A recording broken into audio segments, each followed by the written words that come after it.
Mordechai, to Asher.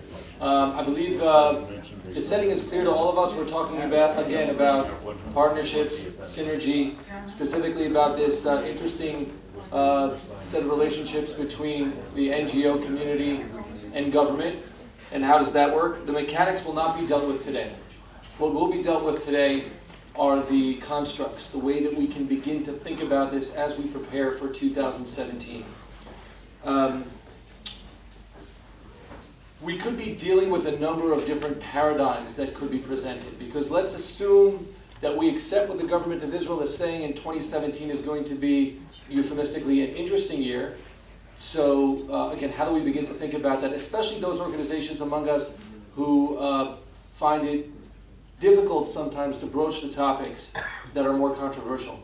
We all know it's easier to stay away from the controversy. We all like to show the smiling children and, you know, the happy-go-lucky kind of lifestyle, which we know to be true, but we also know that we're dealing with a different international element. In bridging that, we will not speak today about how we beat BDS, primarily because there's probably another 3 conferences going on like that in Jerusalem right now as we speak.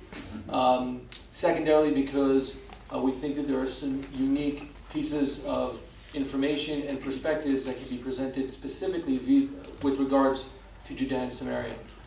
We're also not going to speak about policy issues.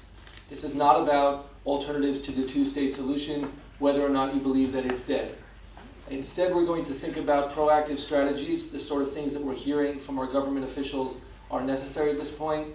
Let's think about how we reframe, how we have a statement out there in the conversation that is relevant and of interest.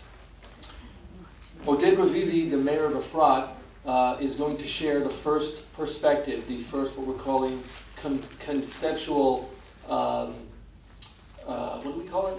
Conceptual what? Framework. I know I made up the term, but thank you. Conceptual framework, the first paradigm, if you will, which is coexistence and sustainability. Needless to say, Mayor Revivi is well equipped to deal with this issue. First of all, he's not only a statesman and an orator, he's originally a lawyer, and of course the mayor of Efrat, an important advocate for the communities of Judea and Samaria. Oded was recently, in July of this year, appointed as the chief foreign envoy of the YESHA Council. He continues to serve as the mayor of Efrat ever since 2008. That was his first time he was elected. Second time he was re-elected, uncontested for good reason. The city, the community has grown from 10,000 to 16,000 residents during his tenure.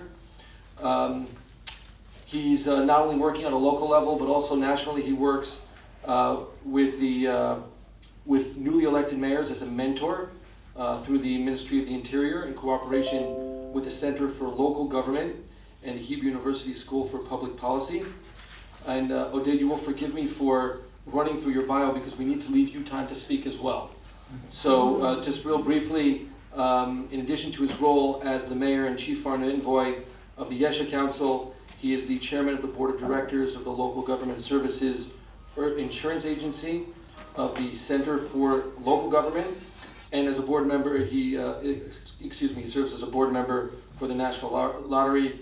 Born in Ramat Gan originally, and he's been in Efrat since '94 with his wife Lisa and their 6 children. Oded.